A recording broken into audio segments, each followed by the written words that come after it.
توبہ کی انہوں نے۔ کس طرح؟ فرماتے میں نشے کا عادی تھا، کسی نے مجھے کہا کہ بطور دوائی شراب پی لو تو میں نے پی لی۔ نشے کا عادی تھا، شراب پیتا تھا۔ اللہ تعالیٰ نے بڑی منتوں اور کوششوں کے بعد، منتوں کے بعد ایک بیٹی عطا فرمائی، وہ بھی 2.5-3 سال کی ہوئی تو پردہ کر گئی۔ کہتے میں اس کی قبر پہ بیٹھ کے گھنٹوں روتا، شراب کا عادی تھا۔ ایک دن سویا تو خواب دیکھتا ہوں کہ میرے پیچھے ایک بڑا سانپ لگ گیا، اور سانپ جب منہ کھولتا ہے تو انگارہ نکلتا ہے۔ میں پھر دعا کرتا ہوں اللہ ہمیں معاف فرمائے، اللہ ہم سے درگزر۔ میں کچھ قبرستانوں میں جاتا ہوں تو میں سانپ بچھو پھرتے ہوئے دیکھتا ہوں، اور ڈر آتا ہے کہ ہم یہاں آنے والے ہیں۔ یہ لوگ کہہ رہے ہیں کہ تمہاری تیاری ہے، کسی وقت بھی اعلان ہو جائے گا کہ چلو بھائی چلو، فلاں صاحب کا جنازہ ہے، اٹھو۔ لوگ کہتے ہیں جلدی کرو، اور ایک کونے میں ایک شخص یہ بھی کہتا ہے کہ دیگ بھی رکھ لو، مہمان بڑے جمع ہو گئے۔ اور ایک کونے میں لوگ یہ بھی کہتے ہیں کہ برف ٹھنڈی لے آؤ، لوگوں نے پانی بھی پینا ہے۔ پہلے اعلان ہوتا ہے کہ فلاں فوت ہو گیا، پھر اعلان ہوتا ہے جنازے کا ٹائم ہو گیا، پھر اعلان ہوتا ہے جنازہ اٹھایا جائے گا، اور پھر بات ختم ہو جاتی ہے۔ پھر کل من علیہ فان، پھر کوئی نہیں پوچھنے آتا، ختم ہو گیا، قصہ ہی ختم ہو گیا۔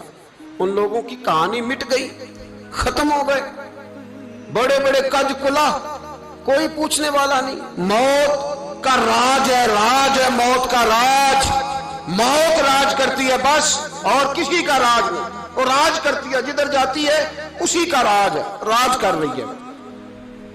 تو حضرت مالک بن دینار کہتے ہیں قبرستان میں نے دیکھا، میں خواب دیکھتا ہوں بڑا اژدہا، اس کے منہ کے اندر آگ میرا پیچھا کر رہا ہے۔ کہتے میں خواب دیکھ رہا ہوں، میں دوڑا، لیکن وہ اژدہا جب میں دوڑا تو میرے آگے آ کے کھڑا ہو گیا۔ میں مشرق کو دوڑا تو وہاں بھی آ گیا، مغرب کو دوڑا تو وہاں بھی آ گیا۔ جناب مالک بن دینار کہتے ہیں ایک بوڑھا شخص کمزور مجھے بچانے آیا، پر اس اژدہا نے پھونک ماری تو وہ بوڑھا آدمی دور جا گرا۔ کہتے میں چیختا تھا، چلاتا تھا، ایک پہاڑی پہ میں بھاگا گیا تو وہاں مجھے میری بیٹی ملی، مجھے فوت ہو گئی۔ وہ اس اژدہے کے آگے اس نے یوں ہاتھ کیا تو اژدہا پیچھے بھاگ گیا۔ میں نے بیٹی کو گود میں اٹھایا، میں نے کہا بیٹی یہ کون تھا؟ کہنے لگی ابا یہ تیرا برا عمل تھا، یہ تیرا برا عمل تھا، یہ تجھے کھا جاتا اگر میں نہ ہوتی۔ تو کہا یہ بوڑھا جو مجھے بچانے آیا یہ کون تھا؟ کہا یہ تیرا اچھا عمل تھا، پر کمزور بڑا تھا، تھوڑا تھا، یہ تیرے برے عمل کا مقابلہ کرنے کی ہمت نہیں رکھتا تھا۔ حضرت مالک بن دینار کہتے ہیں میری بیٹی نے خواب میں میری داڑھی پکڑ لی اور کہنے لگی ابا میں چاہتی ہوں تو صحیح ہو جا، ایسا نہ ہو کہ پھر تیرے پیچھے یہ اژدہا لگ جائے۔ حضرت مالک بن دینار کہتے ہیں جب میں سو کے اٹھا تو میری داڑھی آنسوؤں سے بھری ہوئی تھی۔ پھر اس کے بعد میں نے توبہ کی، اس طرح کی توبہ کی کہ پھر میں نے کوشش کی کہ دوبارہ میں اپنے رب کی نافرمانی نہ کروں۔ حضرت عبداللہ ابن عباس فرماتے تھے جو دنیا میں ہنس ہنس کے گناہ کرتے ہیں نا، ہنس ہنس کے، جھوٹ ہنس ہنس کے بولتے ہیں، ہنس ہنس کے لوگوں کی غیبت کرتے ہیں، فرمایا یہ جو تمہیں ہنس ہنس کے گناہ کرتے نظر آتے ہیں ان کا رونا قیامت میں دیکھا نہیں جائے گا، ان کے آنسو قیامت میں دیکھے نہیں جائے۔ جو ہنس ہنس کے گناہ کرتے یہ روئیں گے، فَلْيَضْحَكُوا قَلِيلًا وَلْيَبْكُوا كَثِيرًا۔ رب فرماتا ہے زیادہ رویا کرو، کم ہنسا کرو۔ نبی پاک علیہ السلام روتے تو صحابہ کہتے حضور آپ اتنا کیوں روتے ہیں؟ تو محبوب فرماتے جو میں جانتا ہوں وہ تم نہیں جانتے۔ بھائیو قبروں میں اکیلے جانا ہے، کبھی غور کرنا، اکیلے کوئی بندہ ساتھ حساب دینے نہیں جائے گا۔ اماں بڑا پیار کرتی ہے لیکن قبر میں کبھی کوئی ماں بھی ساتھ دفن نہیں ہوتی، اپنا اپنا حساب دینا مشکل وقت ہے، حساب کر لینا چاہیے، تیاری کر کے رکھنی چاہیے۔ گناہ اگر یہاں ہماری زندگی کو تنگ کریں گے تو وہاں بھی ہمارے لیے مشکلات پیدا کریں۔ نبی کریم علیہ السلام نے فرمایا ہے کہ اللہ بڑا مہربان ہے، اللہ بڑا کریم ہے، اللہ بڑا ستار ہے، اور یاد رکھو جب کوئی اس کی ریٹ کو چیلنج کرے، جب کوئی اس کے قانون کو توڑے، جب کوئی اللہ کی اعلانیہ نافرمانی کرے، پھر رب کریم کی غیرت کو، اس کے عدل کو جوش آتا ہے، توبہ کرے سچی، مسجد کی حاضری دے پابندی کے ساتھ، میری آپ سے ہمیشہ یہ گزارش رہتی ہے کہ مسجد کی حاضری پابندی سے دیں. میں اپیل کرتا ہوں داڑھی رکھ لیں، یہ میرے نبی کا طریقہ ہے صلی اللہ تعالی علیہ. واپس آ جائیں. ہماری بقا نہ ہمارے دین میں ہے.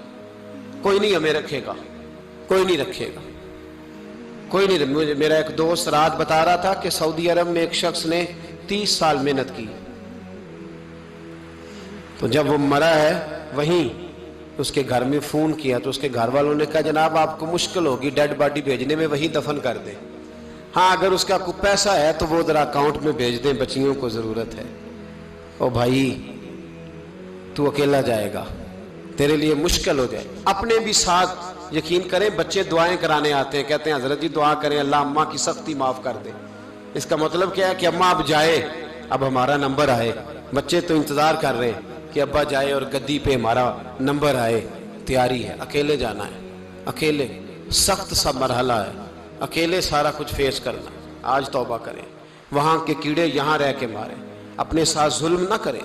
ہم اس قابل نہیں کہ وہاں جا کے مقابلہ کر سکیں. بچیں، اپنے آپ کو محفوظ کریں، بچائیں. حساب اپنا اپنا دینا ہے.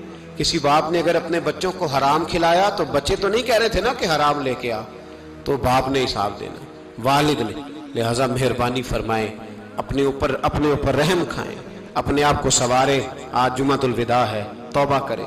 اللہ کے نیک بندوں کی صحبت میں بیٹھا کریں، اچھی باتیں سنا کریں تاکہ دل نرم رہے. ان جگہوں سے بچیں جو گناہ کی طرف لے کے جاتی. ظلم سے، زیادتی سے، جبر سے بچیں. اپنے آپ کو اپنے رب کریم کی بارگاہ میں جھکا دیں.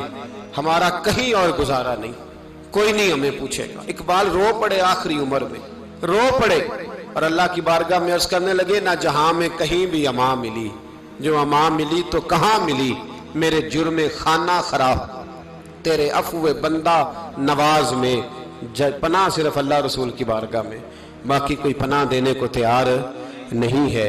دعا کرتا ہوں اللہ کی بارگاہ میں اللہ ہمیں سچی توبہ کی توفیق عطا فرمائے. آخر دعوانا ان الحمدللہ.